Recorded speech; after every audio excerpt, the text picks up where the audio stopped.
Bonjour à tous. Nous sommes le jeudi 19 février 2026 et nos chers amis Richard Wolff et Michael Hudson sont avec nous. Bon retour parmi nous. Content d'être ici, surtout aujourd'hui. Oui. Merci d'appuyer sur le bouton j'aime et de suivre Richard sur son site web democracyatwork.info ainsi que sur sa chaîne YouTube du même nom, Democracy at Work. Oui. Et Michael Hudson, vous pouvez voir juste en dessous de son nom, michaelhudson.com. Michael Hudson.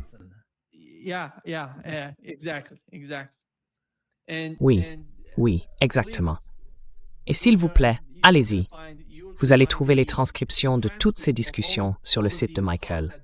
Richard fait un travail remarquable avec Democracy at Work, et je pense que la plupart de notre public connaît ton travail, Richard, et apprécie ce que tu fais.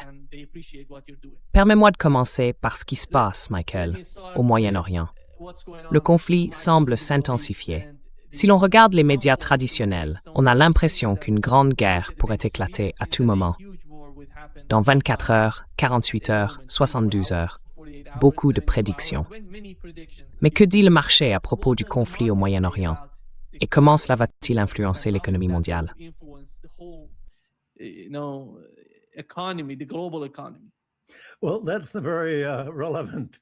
bien, c'est une question très pertinente, car pendant que la plupart de vos invités sont des militaires et qu'ils en parlent tous, cela ressemble à un renforcement des forces, et le moment pour frapper, s'il y a une guerre, serait ce week-end.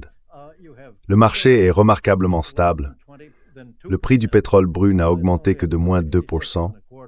Il est actuellement à $66 et un quart, ce qui n'est pas beaucoup plus élevé que les $62 du début de la semaine. Et pourtant, les prévisions indiquent que s'il y a une guerre, le pétrole pourrait grimper à plus de $100 le baril, peut-être 120 ou plus, en raison d'une interruption de l'approvisionnement. L'Iran pourrait couler un navire dans le détroit d'Ormuz, le golfe pétrolier, ce qui bloquerait l'Arabie saoudite et les autres pays arabes, les empêchant d'acheminer leur pétrole sur le marché mondial.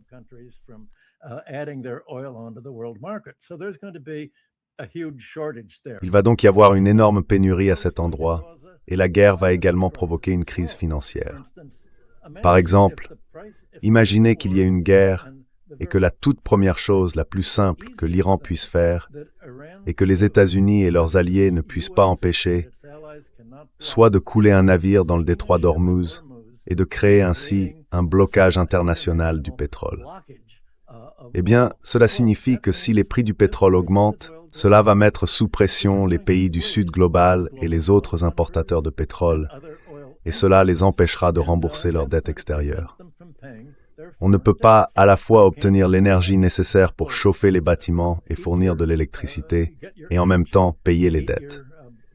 Quelque chose devra céder, et cela relèvera de la force majeure. Vous allez donc assister à une énorme déstabilisation du système bancaire.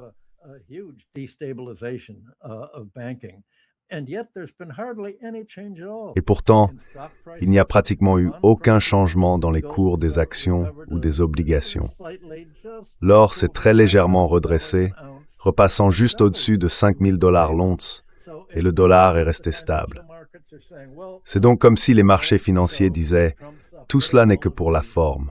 Trump envoie tous ses navires, l'armée de l'air, et organise cet énorme pont aérien simplement pour renforcer sa position dans les négociations. » Mais cela n'a pas de sens pour moi, car l'Iran a déjà déclaré « Nous n'allons négocier sur rien d'autre que notre volonté de ne pas construire de bombes atomiques. Nous n'allons pas détruire nos missiles.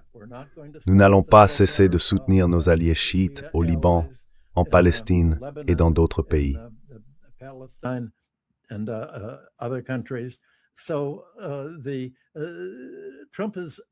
Donc Trump est acculé.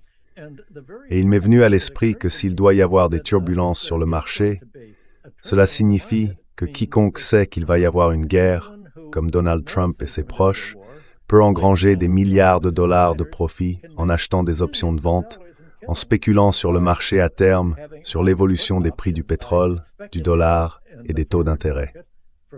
Ainsi, même si Trump perd la guerre, il pourrait tout de même en tirer quelques milliards. Et peut-être que Miriam Adelson dira « Très bien, c'est vraiment sérieux, Donald.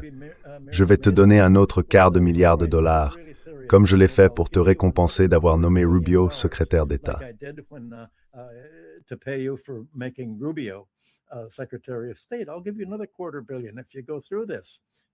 Je te donnerai un autre $250 million si tu vas jusqu'au bout. Tu sais, sur tes comptes personnels, tes comptes offshore, tes comptes en crypto-monnaie. Donc toutes ces choses que les gens pensent pouvoir le rendre raisonnable peuvent en réalité le rendre déraisonnable, si l'on pense comme Donald Trump. Comment puis-je gagner de l'argent? Et quelle est ma place dans tout ce chaos pour que j'en sorte vainqueur, de la manière qui compte pour moi? Je pense qu'au début, on espérait que son renforcement des forces navales et aériennes n'était qu'un bluff. Mais ce n'est pas un bluff. L'Iran n'a rien cédé et ne le fera pas. Et le ministre russe des Affaires étrangères, Lavrov, a prononcé hier un discours expliquant que les inspecteurs américains sont biaisés et qu'on ne peut pas leur faire confiance, même pour examiner ce que fait l'Iran avec son enrichissement d'uranium.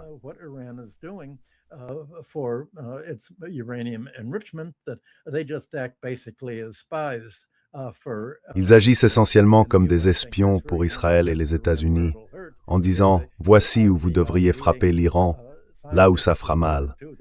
Voici les principaux scientifiques avec qui nous avons parlé. Ce sont les types que nous voulons que vous fassiez tuer par vos terroristes à moto. » Donc je pense que tout cela va faire avancer Trump, et aussi à cause du moment choisi. Demain, Trump tiendra sa réunion du Conseil de la paix à Washington avec tous les pays arabes et alliés qui ont adhéré au Conseil de la paix. Ils seront à Washington demain pour la réunion et pour lui apporter des milliards de dollars de soutien. 5 milliards ont déjà été promis.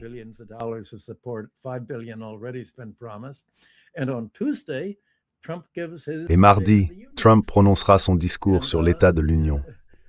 D'ici la fin de la semaine, les démocrates ont déclaré hier que si Trump n'entrait pas en guerre ce week-end, il profiterait de l'occasion au Congrès pour adopter une résolution l'obligeant à obtenir l'approbation du Congrès avant de partir en guerre. Cela pourrait très bien amener Trump à se dire « Eh bien, pour autant que je sache, les démocrates pourraient avoir le soutien des républicains. Je ferais mieux de frapper maintenant. » Tous les gestes des démocrates et de ceux qui sont censés essayer d'empêcher la guerre sont en réalité politiques. Ils lui imposent une limite de temps, une contrainte, en disant « Nous ne voulons pas que tu partes en guerre, mais si tu le fais, tu ferais mieux de le faire ce week-end. »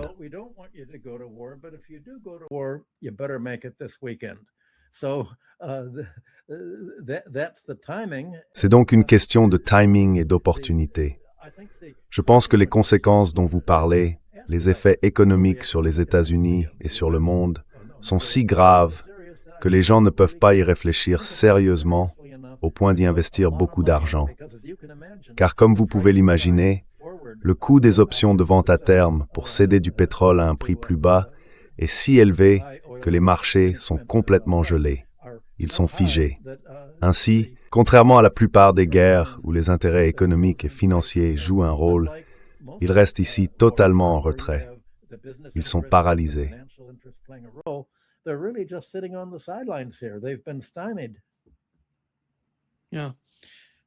Richard, quelle est ta compréhension du chaos en Asie de l'Ouest?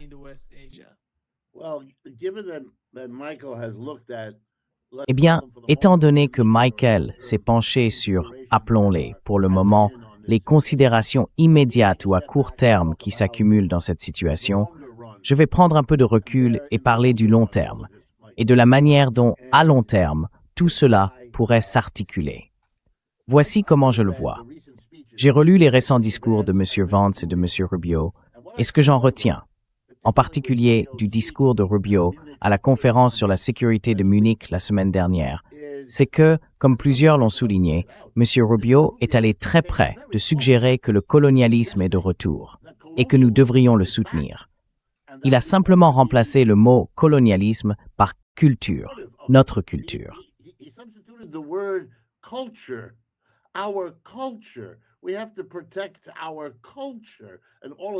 Nous devons protéger notre culture et tout le reste. Cela vient d'un homme dont la relation à la culture est telle qu'il a déjà du mal à en épeler le mot. Ce qui se passe ici commence à prendre une forme particulière, et je vais employer le mot colonial. Il y a la réaffirmation de la doctrine Monroe. L'Amérique latine nous appartient. Et il y a un très fort accent mis sur l'armée. Nous n'avons plus la puissance économique qu'une autorité coloniale aurait pu autrefois exercer. Et nous n'avons plus l'autorité politique dans le monde. Quand l'ONU vote, ce sont les États-Unis alliés à Israël. Et cela ne fait pas un très grand nombre quand 190 pays votent, n'est-ce pas?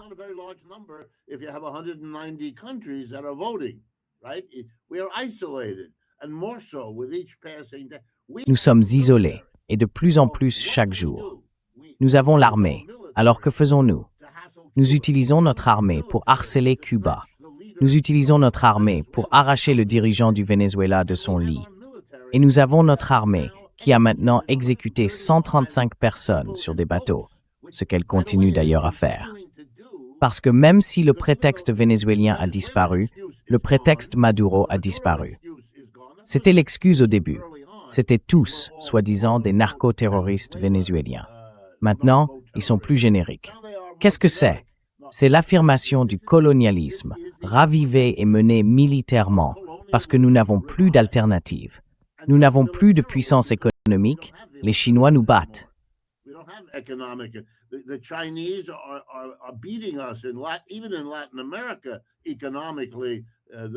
Même en Amérique latine, sur le plan économique, la croissance est chinoise, non américaine, et ainsi de suite. Et maintenant, ajoutons ceci. Il devient clair que vous voulez étendre votre territoire. Vous êtes très contrarié parce que l'alliance entre la Russie et la Chine a pour conséquence que le pays industriel le plus développé du monde, la Chine, s'associe au plus grand pays du monde par sa superficie, la Russie, avec d'immenses territoires sibériens et arctiques qui finiront tôt ou tard par révéler des réserves de pétrole, de gaz, de lithium ou de tout autre minerai qu'ils recherchent. Les États-Unis n'ont ni l'industrie de la Chine, ni la géographie de la Russie, à moins, bien sûr, qu'ils ne puissent s'emparer du Groenland et du Canada, car cela leur donnerait à peu près une superficie équivalente, sous-développée ou non développée, ce qui les placerait. Eh bien, c'est ainsi qu'ils raisonnent, et c'est assez juste dans une certaine logique.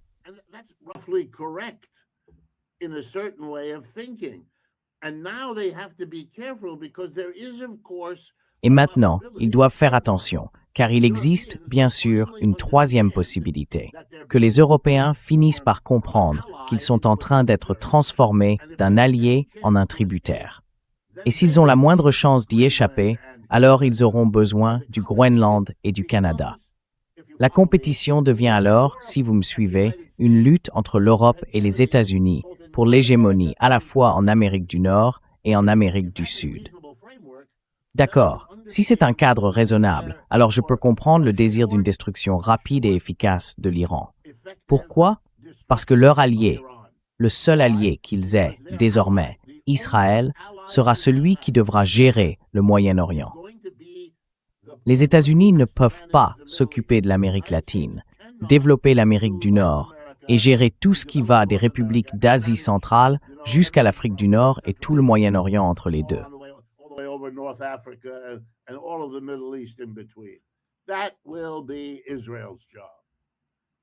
Ce sera le rôle d'Israël et les États-Unis les aideront.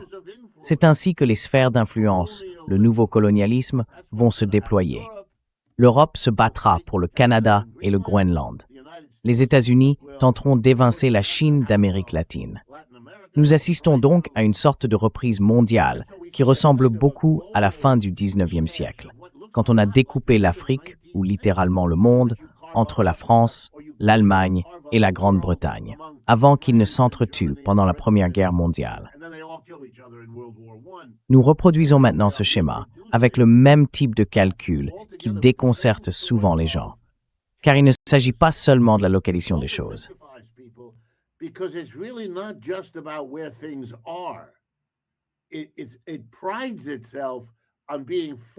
Elle se targue d'être tournée vers un avenir vague qu'il faut contrôler, de peur qu'il ne tombe entre les mains de l'autre. Cette manière de penser, le premier livre que j'ai jamais écrit, portait sur le colonialisme britannique en Afrique de l'Est. Je me souviens avoir été frappé par le fait que tant de décisions concernant ce petit coin, connu aujourd'hui sous le nom de Kenya, étaient dictées à Londres par des calculs sur ce que faisaient les Français, ce que faisaient les Allemands et ce qu'ils feraient probablement dans la décennie suivante. En réalité, cela a peut-être été atténué, mais c'était bien leur façon de penser. Et je constate que la même logique s'exprime aujourd'hui.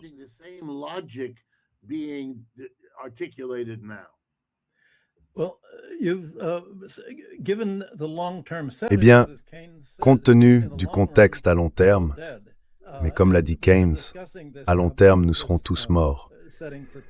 Et nous discutons de ce contexte depuis un bon moment. Quand tu évoques ce que Rubio a dit à la Conférence des Nations Unies, ce qu'il a déclaré n'était pas seulement une célébration du rôle de l'Europe, de sa mission civilisatrice, apporter la civilisation à l'Afrique en faisant ce qu'elle a fait à l'Afrique et au reste du monde. Mais son grand discours portait sur le fait que les Nations Unies sont obsolètes et que les États-Unis doivent agir uniquement dans leur propre intérêt, les autres pays étant censés suivre. Son discours était une répudiation des Nations Unies. C'est tout simplement merveilleux. Il a dit que nous n'avons pas besoin de démanteler les institutions mondiales de l'ancien ordre, mais que nous devons les reconstruire.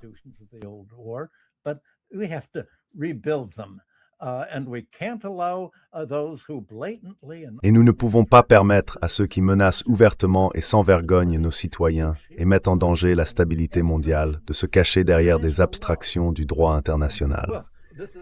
Nous vivons, évidemment, à l'ère d'Internet. Il veut remplacer cela par le Conseil de la paix de Trump qui déclare « Nous sommes la loi ». Trump nomme tous ses responsables et c'est tout. Et tu as raison de souligner que l'Amérique espère qu'Israël agira comme son bras armé avec ses principaux alliés, Al-Qaïda, l'Arabie saoudite, les salafistes, les groupes wahhabites, qui tuent les chiites et tous ceux qui ne soutiennent pas Israël et les États-Unis. Tout cela est vrai. Mais si Israël est anéanti dès la première salve de missiles en réponse à une attaque, alors il ne pourra plus jouer ce rôle.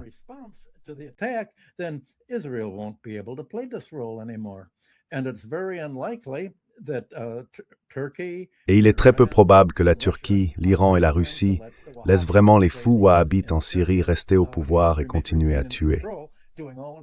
Lavrov a prononcé un autre discours affirmant que le facteur déstabilisateur dans tout cela, c'est l'Europe.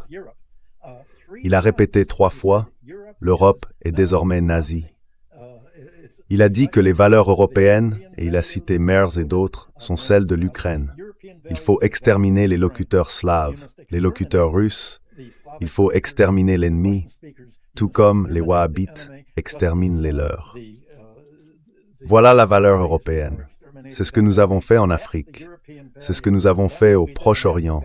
C'est ce que nos colons ont fait en Amérique du Nord et du Sud. Je veux dire, le discours de Lavrov est vraiment éloquent à ce sujet. Est-ce que je peux ramener la discussion et parler du Proche-Orient? Bien sûr, bien sûr. D'accord. Eh bien, je pense que ce que Trump ne comprend pas, c'est que la guerre contre l'Iran serait différente de la dernière guerre très courte. La Russie et la Chine ont fourni à l'Iran d'énormes systèmes de défense aérienne, et la Chine dispose d'un sous-marin qui menace les porte-avions américains dans la région. Presque immédiatement, s'il y a des missiles tirés depuis un navire, un destroyer ou un sous-marin, les Chinois et les Russes pourront aussitôt anéantir ces cibles navales immobiles. Et s'il s'agit de missiles lancés depuis les airs ou depuis des bases américaines au Qatar ou dans d'autres pays du Proche-Orient, ces bases et les pays eux-mêmes seraient très rapidement détruits. Par le passé, l'Iran a agi un peu comme Poutine en Russie. C'est du donnant-donnant. Vous nous attaquez, nous réagissons de manière proportionnelle.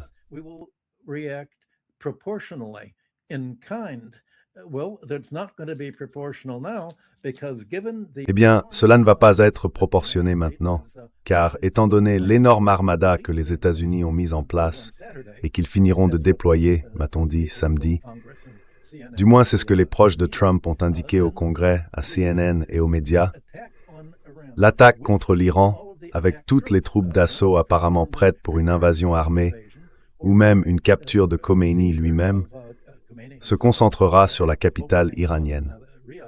La seule manière de répondre de manière équivalente est avec une totalité égale, et cela sera rapide et décisif, car il faut frapper tant que le fer est chaud. On ne sait pas ce que les stratèges américains ont dans leurs manches, et ils vont tout faire pour neutraliser les missiles et les sites iraniens aussi vite que possible.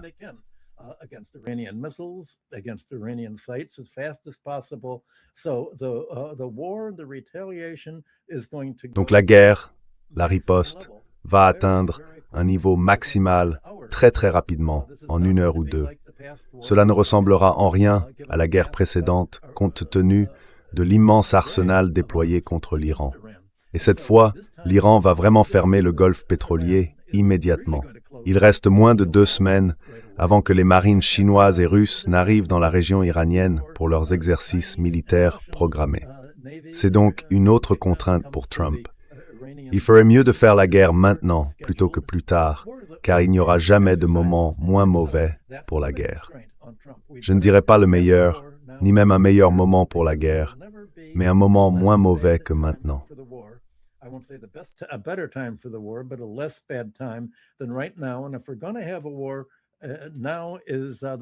Et si nous parlons de ce calcul entre alliés, cela va changer le monde. La Russie sera impliquée quoi qu'il arrive ce week-end. Elle a déjà annoncé qu'elle escorterait ses pétroliers avec des navires de guerre prêts à abattre les avions ou hélicoptères qui tenteraient de les intercepter. Les États-Unis ont saisi des pétroliers russes et les ont empêchés de se diriger vers Cuba pour la ravitailler.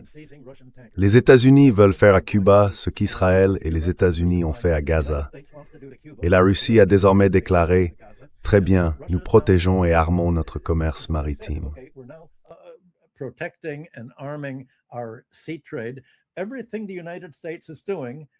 Tout ce que font les États-Unis, exactement dans la ligne de ce qu'a dit Rubio, c'est « nous faisons la loi ». Il n'y a pas de droit international. D'autres pays s'y réfèrent, mais nous rejetons tout cela. Les Nations Unies, c'est fini. C'était, je veux dire, une déclaration aussi brutale qu'on puisse en faire une. Et pourquoi aurait-il fait cette déclaration à la conférence de Munich le week-end dernier, si cela ne signifiait pas que non seulement l'ancien monde d'après 1945, celui du Conseil de sécurité des Nations Unies, est révolu, mais que tout le corps du droit international l'est aussi. Nous avons désormais un ordre fondé sur des règles, ou, comme l'a dit l'un de mes abonnés sur Patreon, il faudrait plutôt l'appeler ordre fondé sur le dirigeant, car il n'y a pas de véritables règles. C'est ce que le dirigeant, les États-Unis, décide qui va se passer, et c'est ce qui se passe.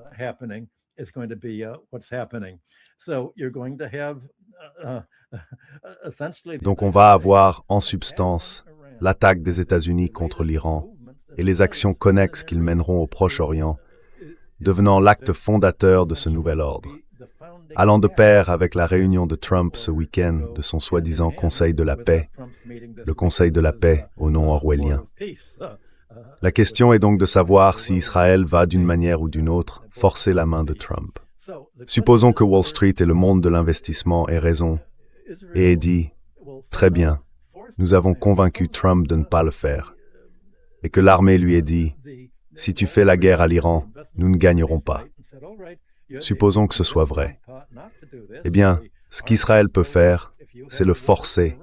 Israël pourrait attaquer l'Iran seul. Je n'arrive pas à imaginer comment il pourrait faire cela logiquement. Cela n'a aucun sens pour moi.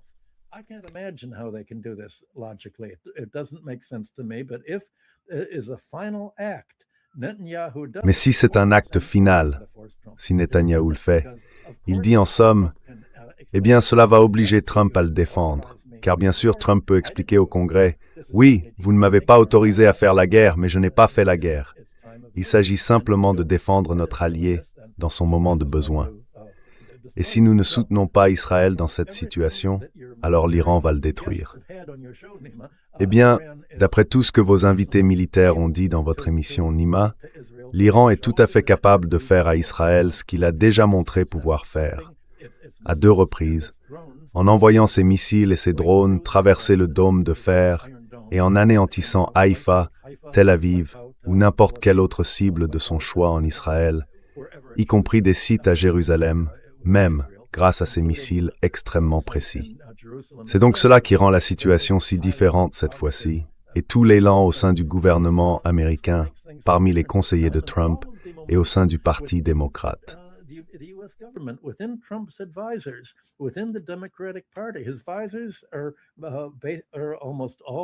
Ces conseillers sont presque tous des néoconservateurs. Ils sont tous très favorables à Israël, et ils ont essayé de présenter la guerre qu'ils préparent exactement dans la perspective à long terme dont tu parlais, Richard. Ils disent, voilà de quoi il s'agit.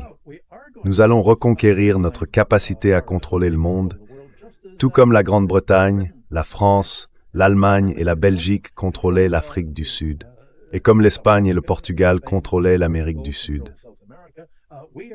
Nous sommes maintenant à leur place. Nous pouvons faire ce que l'Europe a fait. Europe, ne veux-tu pas nous aider à faire au Sud global ce que tu as fait quand tu étais aux commandes? C'est en gros l'idéologie qui lie tout cela, en essayant de les mobiliser tous. Et c'est plutôt terrible.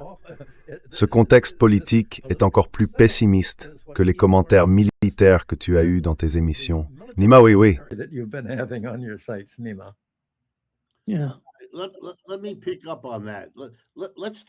Permettez-moi de rebondir là-dessus. Faisons un exercice. Supposons que tout ce que Michael a dit soit exact. Supposons que nous gardions ce qui suit à l'esprit. Dans les années 1970, l'establishment politique et militaire américain a mené une guerre massive au Vietnam. Ils pensaient pouvoir la gagner. Ils étaient alors relativement plus puissants qu'ils ne le sont aujourd'hui et leur opposition était bien plus faible qu'elle ne l'est maintenant. Le Parti communiste nord-vietnamien bénéficiait du soutien d'une Russie relativement faible et d'une Chine très faible. Les États-Unis ont été vaincus. Puis il y a eu la guerre en Afghanistan, et je ne vais pas ennuyer tout le monde, mais les États-Unis ont de nouveau été vaincus.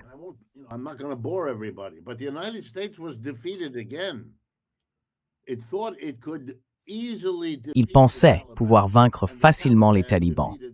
Et ce sont les talibans qui ont vaincu les États-Unis. Ils ne s'en sont pas bien sortis en Irak, vu la situation là-bas, et ils ne parviennent même pas à contrôler la Libye, et ainsi de suite. Ainsi, une façon de comprendre ce que Michael veut que nous voyions, c'est que nous sommes peut-être au bord de ce qui sera considéré plus tard comme la 3e et dernière erreur de l'armée américaine. Vous pensiez pouvoir gagner au Vietnam? Vous ne l'avez pas fait. Vous pensiez pouvoir gagner en Afghanistan 20 ans plus tard, et vous ne l'avez pas fait. Et maintenant, vous pensez que vous allez gagner en Iran. Vous ne le ferez pas. L'Iran est plus grand que ces 2 autres pays réunis. Il est plus développé depuis plus longtemps et possède davantage d'alliés plus puissants. Ce n'est pas une très belle histoire.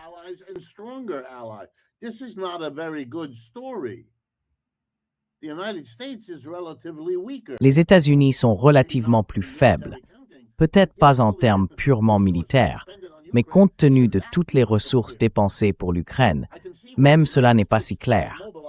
Je comprends pourquoi les États-Unis ont mobilisé davantage de porte-avions, de navires et d'avions. Ils ont intérêt à le faire. Je suis sûr qu'ils sont conscients de ce que je viens de dire.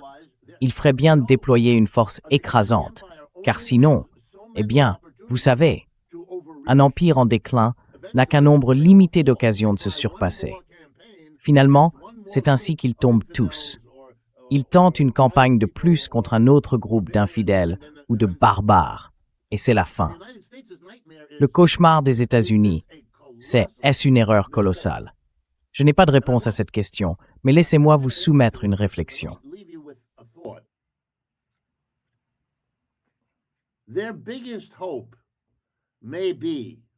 Leur plus grand espoir pourrait être d'utiliser une force écrasante pour conclure une sorte d'accord avec les Iraniens, car ils ne veulent pas risquer que cela devienne le point de rupture final de leurs efforts. Ils ne savent pas vraiment comment cela se déroulerait. Et je veux préciser qu'à la première réunion d'aujourd'hui, je crois, du Conseil de la paix, les Européens ont déclaré qu'ils ne viendraient pas. Les pays européens qui ont rejoint le Conseil de la paix n'enverront aucune délégation pour les représenter à la première réunion d'un organisme auquel ils avaient accepté de participer. D'accord, c'est l'Europe qui commence à reconnaître, à mon avis, trop peu et trop tard, mais elle commence à comprendre à quoi elle est confrontée. Et elle conclura des accords avec Carney au Canada.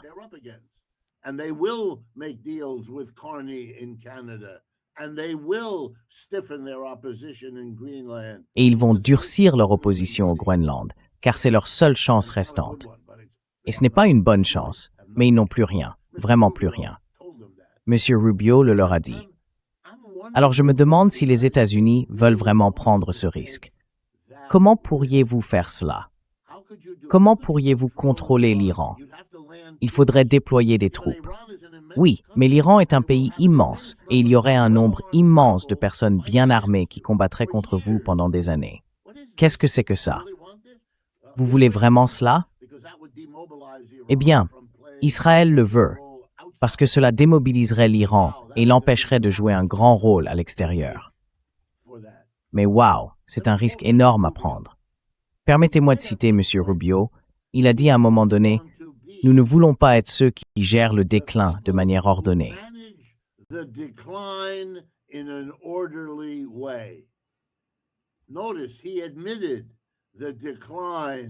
Remarquez, il a admis le déclin de l'Empire américain.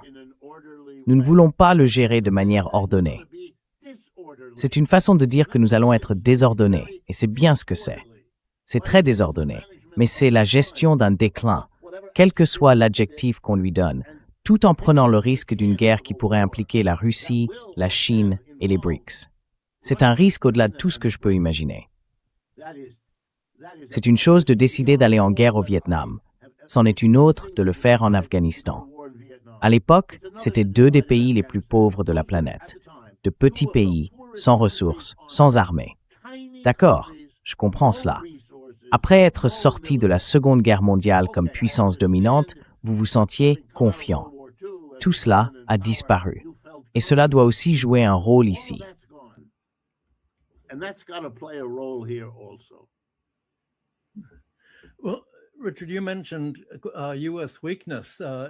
Eh bien, Richard, tu as mentionné la faiblesse des États-Unis au début, et leur stock de missiles a été épuisé en Ukraine et en Israël, donc il ne leur reste vraiment plus grand-chose.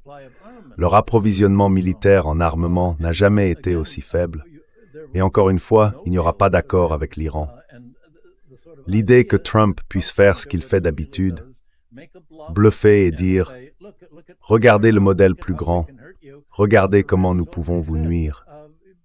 Eh bien, l'Iran a déjà répondu « Nous appelons votre bluff, nous n'allons pas céder à vos exigences, nous allons garder nos missiles, nous allons soutenir nos alliés arabes et chiites contre les attaques dont ils sont la cible. » Et je pense que la question du risque à prendre n'est pas celle de ce que veulent les États-Unis.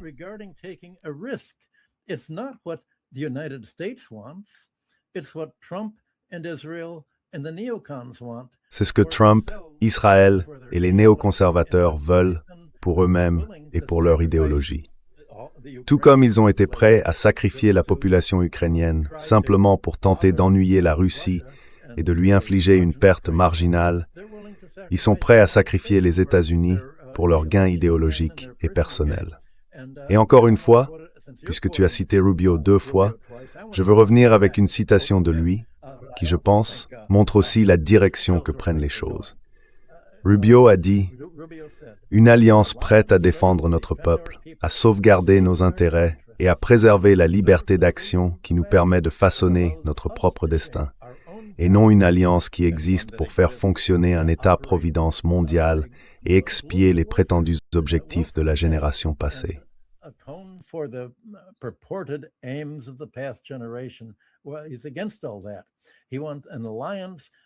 Eh bien, il est contre tout cela. Il veut une alliance qui ne permette pas que son pouvoir soit externalisé, limité ou subordonné à des systèmes échappant à son contrôle, comme le Conseil de sécurité ou les volontés d'autres nations. Et il en conclut qu'il en faut une qui ne maintienne pas la politesse de façade selon laquelle notre mode de vie ne serait qu'un parmi d'autres, et qui ne demande pas la permission avant d'agir. Voilà, c'est dit. Il ne va pas demander la permission. Je pense que l'Europe a refusé de trouver $1 milliard parce que l'Amérique impose des exigences financières énormes à l'Europe et que c'est sa manière symbolique de riposter. Je ne pense pas qu'il faille y voir plus que cela.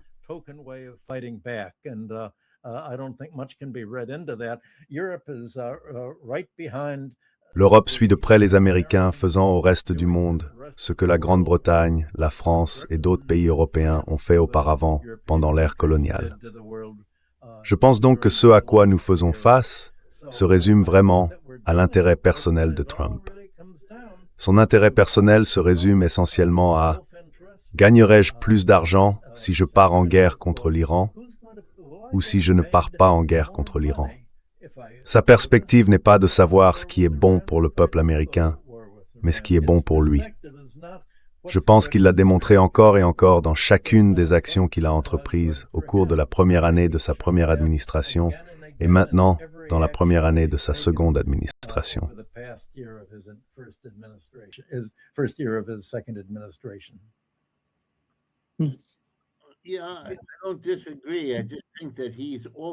Oui, je ne suis pas en désaccord. Je pense simplement qu'il subit aussi la pression de tous les différents groupes de notre culture qui s'inquiètent de la direction que prennent les choses, dont les intérêts sont en jeu ici, et qui le repousseront si ce qu'il veut faire leur nuit. Je pense que tu vois cela même au sein de son public MAGA.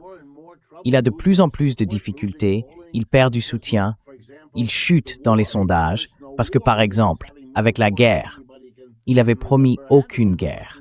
Et maintenant, il en a plus que quiconque ne s'en souvienne.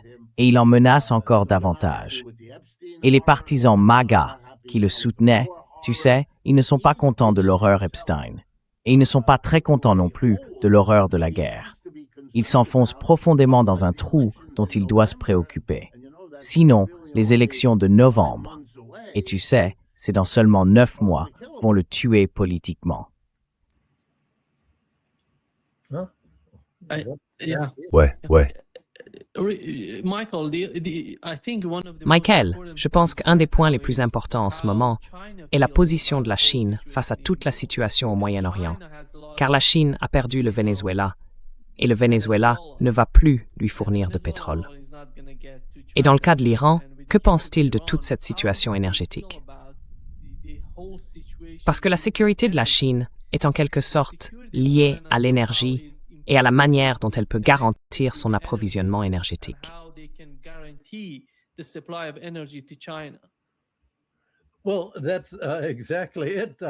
Eh bien, c'est exactement ça. Pour commencer, laissez-moi citer encore une phrase à propos de l'énergie, ce que vous venez de dire, tiré du discours de Rubio. Nous, en Amérique, n'avons aucun intérêt à être des gardiens polis et ordonnés du déclin géré de l'Occident. L'alliance que nous voulons est une alliance qui n'est pas paralysée par l'inaction ou par la peur du changement climatique, c'est-à-dire ne pas utiliser de pétrole, la peur de la guerre, c'est-à-dire ne vous inquiétez pas, nous n'avons pas peur d'aller en guerre, la peur de la technologie. Eh bien, la Chine possède la technologie. C'est une grande victime du réchauffement climatique. Hier, on a enregistré la température la plus élevée, environ 43 degrés Celsius, dans certaines régions de l'ouest de la Chine. C'est vraiment très grave et cela provoque la sécheresse là-bas, comme partout dans le monde.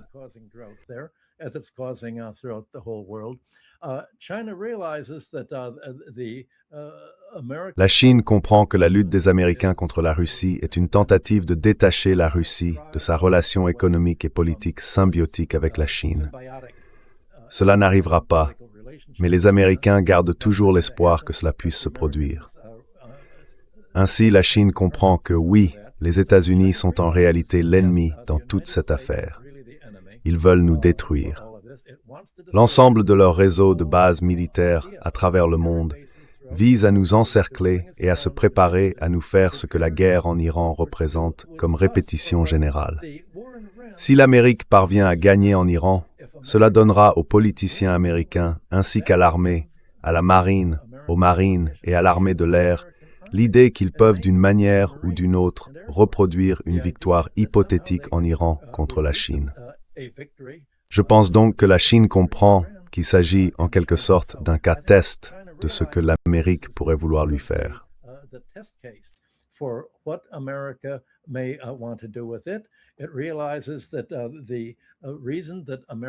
Elle comprend que la raison pour laquelle l'Amérique veut contrôler le pétrole du Proche-Orient, du Venezuela et de l'Iran est de pouvoir fermer le robinet du pétrole, d'armer le commerce mondial du pétrole, afin de priver la Chine d'énergie. C'est précisément pour cette raison que la Chine a développé l'énergie éolienne et solaire, comme nous en avons déjà parlé. Pendant ce temps, les Américains essayent de minimiser tout cela, en disant que Trump s'est retiré de tous les accords internationaux de protection du climat. La Chine comprend que le monde entier doit agir contre le réchauffement climatique. Le monde entier doit réduire l'utilisation des combustibles à base de carbone afin d'éviter les sécheresses, la surchauffe et les phénomènes météorologiques extrêmes partout. Mais en même temps, la Chine a besoin de pétrole pour la période de transition. Elle a besoin de gaz pour chauffer ses habitations.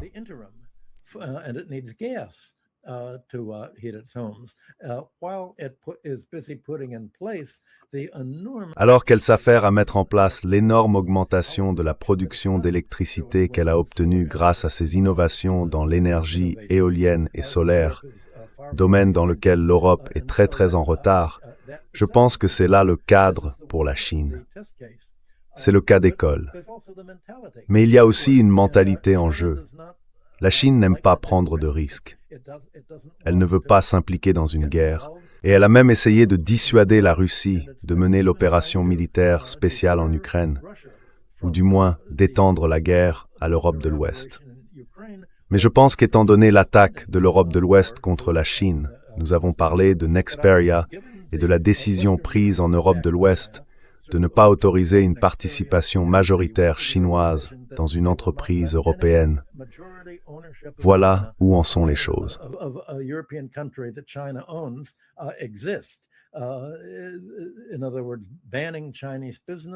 En d'autres termes, interdire les entreprises chinoises, interdire les investissements chinois, faire à la Chine en Europe ce que l'Amérique vient de faire à la Chine à propos du canal de Panama. Vous savez, nous allons simplement confisquer tout ce que vous avez acquis partout. Vous, la Chine, ne pouvez avoir d'investissement dans aucun pays du monde. Nous vous isolons. Eh bien, jusqu'à présent, la tentative de Trump d'isoler la Chine et ses alliés, soit environ 85% de la population mondiale, semble-t-il, isole en réalité les États-Unis. Et ce sera probablement aussi la guerre américaine et israélienne contre l'Iran. Cela finira par isoler les États-Unis.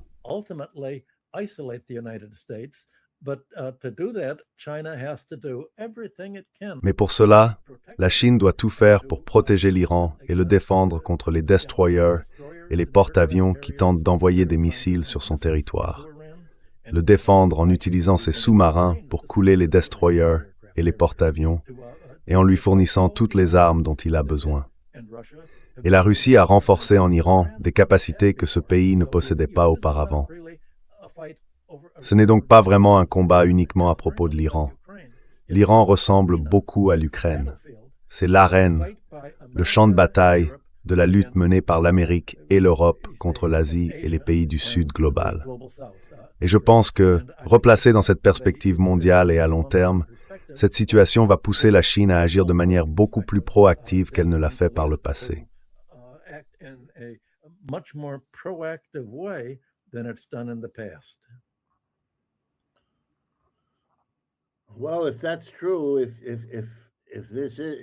Eh bien, si c'est vrai, si c'est, pour reprendre mes mots, un excès, une lutte plus vaste impliquant davantage d'acteurs capables d'y consacrer plus de ressources, alors nous sommes au bord d'un gouffre extrêmement dangereux dont l'issue va tout changer d'une manière qu'aucun des belligérants ne pourra vraiment maîtriser.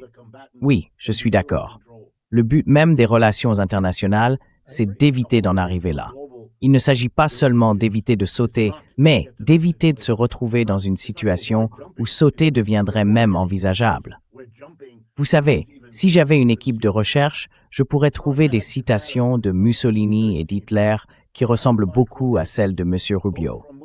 Ils se sont retirés de la Société des Nations, l'Italie s'est retirée, l'Allemagne s'est retirée, le Japon s'est retiré, et ensuite ils sont entrés en guerre.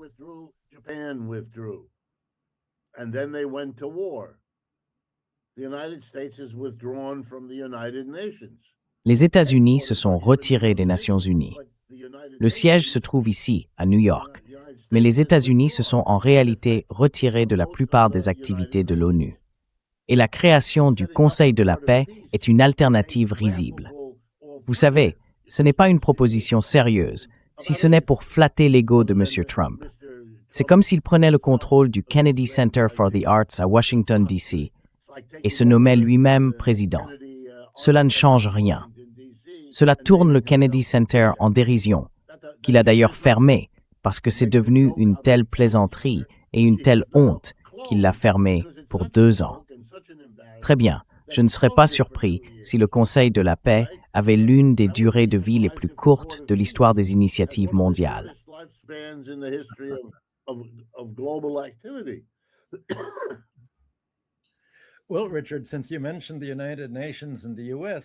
Eh bien, Richard, puisque tu as mentionné les Nations Unies et les États-Unis, Guterres a déclaré qu'en août, les Nations Unies seront en faillite.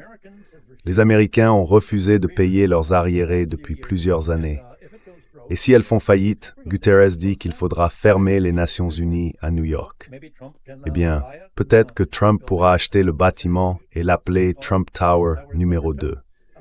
Mais en tout cas, si le siège de l'ONU fait faillite et ne peut plus être financé parce que les États-Unis refusent de payer les arriérés accumulés, non seulement envers l'ONU, mais aussi envers de nombreuses agences onusiennes, comme le $250 million dû à l'Organisation mondiale de la santé, je pourrais continuer la liste. Cela te dit à peu près tout ce qu'il faut savoir. Oui, c'est fini.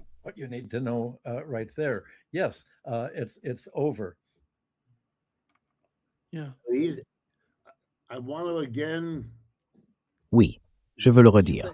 Lorsque vous vous comportez de cette manière, que vous le vouliez ou non, vous mobilisez le monde à agir d'une façon qui aggrave votre propre situation.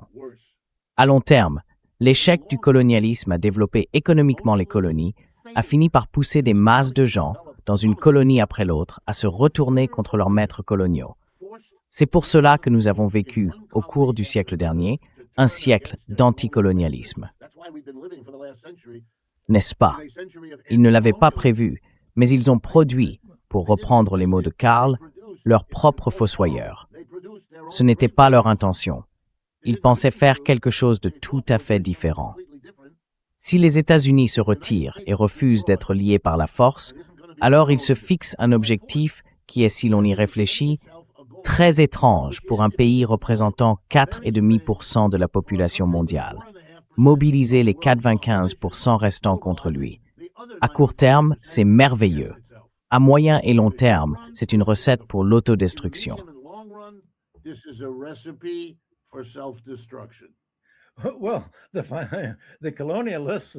Eh bien, les colonialistes et le secteur financier vivent à court terme, Richard. Le colonialisme n'a pas réussi à développer les colonies. Il n'en a qu'effleuré la surface. Il a extrait les minerais et tout ce qu'il pouvait, mais il a échoué en tant que système. Pourtant, il a enrichi de nombreuses familles, et ce sont ces familles européennes qui continuent de contrôler l'Europe aujourd'hui.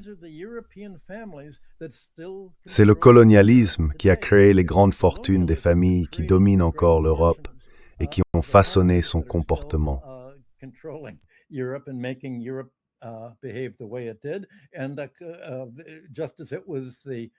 Et tout comme ce furent les guerres de l'opium en Chine, qui rendirent riches tant de familles de la Nouvelle-Angleterre et d'autres grandes familles américaines, les Peabody et d'autres, tous ces armateurs au cœur du commerce de l'opium s'enrichirent. Donc oui, cela a échoué sur le plan des objectifs politiques du colonialisme, mais cela a réussi à créer une oligarchie à la vision à court terme, porteuse d'une mentalité corrompue et anti-civilisationnelle. Et c'est cette mentalité qui domine le colonialisme, les élites occidentales d'aujourd'hui. La classe de Davos et les Jeffrey Epstein, comment disait-il déjà? La classe Epstein. Oui. Il l'appelle la classe Epstein. Oui, oui. Et il a dit le concierge de Davos, c'est ainsi qu'il se surnommait.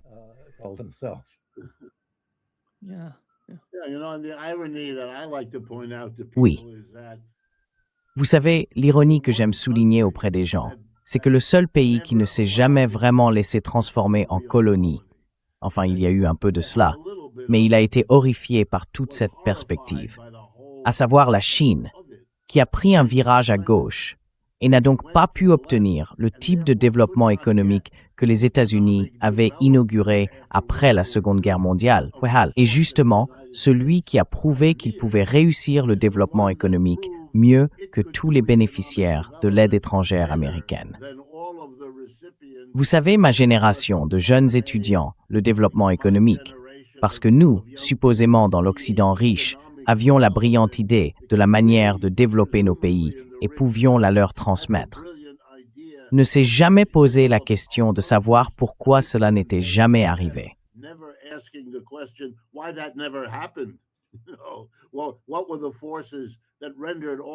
Eh bien, quelles étaient les forces qui ont produit tout ce verbiage idéologique?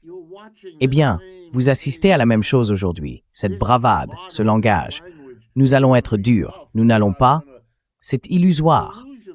Toutes les règles qu'ils pensent transgresser étaient celles d'un système colonial d'après-guerre. Ils veulent maintenant changer les règles, mais ils ne changent pas le système de base. Et cela leur fera ce que cela vient de faire à ceux dont ils se moquent. Voilà la plaisanterie à leurs dépens.